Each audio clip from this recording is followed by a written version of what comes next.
The phrase, drinking the Kool-Aid, it is a common cultural shorthand for blindly following a fatal or crazy idea.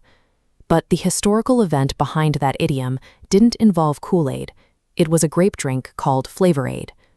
More importantly, the forensic evidence from the scene contradicts the idea that the deaths were a communal choice. The truth survives in the evidence left behind. A recovered 44-minute cassette recording, known as the death tape, along with testimonies from survivors, describes an atmosphere of intense pressure and physical threats. This schematic shows a specific subset of the victims. During his examination, the chief medical examiner found fresh needle marks on the shoulder blades and backs of at least 70 people, locations that indicate they were forcibly injected with poison. The existence of 70 forced injections forces a re-examination of the entire event. These forensic markers suggest that for many inside the settlement, the end was not a voluntary act, but an execution under duress. To understand how so many people ended up in that position, we have to look back at the origins of the People's Temple. As you can see in this photograph of their San Francisco headquarters, Jim Jones built a legitimate, highly influential civic presence, even earning a position on the city's housing authority. But as media scrutiny into his abusive practices intensified, Jones offered his followers an escape. He pitched a move to South America to build an equitable socialist utopia, far from the pressures of American society, establishing a jungle settlement he called Jonestown. The reality of this utopia was a punishing environment. This map shows Jonestown's location deep in the Guyanese jungle. It was 150 miles from the capital city of Georgetown and a full 7 miles away from the nearest muddy road. Administrative control was as tight as the geography. This trunk, discovered at the site, is overflowing with blue U.S. passports that Jones confiscated from members as soon as they arrived. Without passports, deep in an unfamiliar jungle, surrounded by miles of dense wilderness, the members were legally and geographically marooned. Every realistic path of escape was entirely cut off. With escape impossible, Jones initiated a system of physical exhaustion. Members were forced to perform grueling agricultural labor in severe jungle heat, sometimes for 10 hours a day, surviving on a protein-deficient diet of mostly rice and beans. He compounded this with psychological warfare. Jones blasted constant propaganda over loudspeakers like this one across the compound. Members were subjected to endless news readings and political rants that echoed through the camp day and night, driving extreme sleep deprivation. He also institutionalized white nights, sudden, mandatory emergency drills. During these alarms, members were gathered together to rehearse simulated attacks on the compound and practice taking fake poison.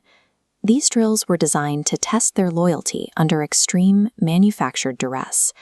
Repeatedly practicing the act of taking poison normalized death as a solution to their fabricated crises. Through chronic malnourishment, extreme sleep deprivation, and relentless psychological stress, Jones dismantled individual agency until the members were completely dependent on his instructions. The tipping point arrived in November of 1978. Look at this portrait of U.S. Congressman Leo Ryan. He flew to Guyana with an entourage of journalists and concerned relatives to officially investigate claims of abuse within the settlement. During the visit, the utopian facade cracked. Several desperate families covertly approached Ryan's delegation, begging to be escorted out of the jungle. Recognizing that his control was fracturing, Jones retaliated. He deployed an armed temple security squad, known as the Red Brigade, to intercept the defectors before they could leave the country. The hit squad ambushed Ryan's delegation at the nearby Port Kaituma airstrip. As you can see beneath this Guyana Airways Twin Otter plane, the shooters opened fire on the boarding passengers, killing Congressman Ryan, 3 journalists, and 1 of the fleeing defectors. Back at the settlement, Jones ordered an immediate gathering at the Central Pavilion. As the members assembled, they found themselves surrounded by a perimeter of temple guards armed with rifles and crossbows. Jones then initiated the final murders. A vat of cyanide-laced Flavor Aid and tranquilizers was prepared, and the settlement's 300 children were poisoned first, with the liquid squirted directly into their mouths using syringes. Witnessing their children die broke any remaining will the parents had to resist. Between the ring of armed guards, the forensic evidence of forced injections, and the targeted murder of children, the timeline clearly reveals a captive execution. This aerial photograph of the central pavilion shows the devastating scale of the massacre. A total of 918 people died that day.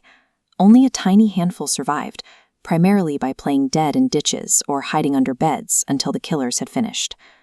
But when the news broke in 1978, the media reduced the complex reality of what happened.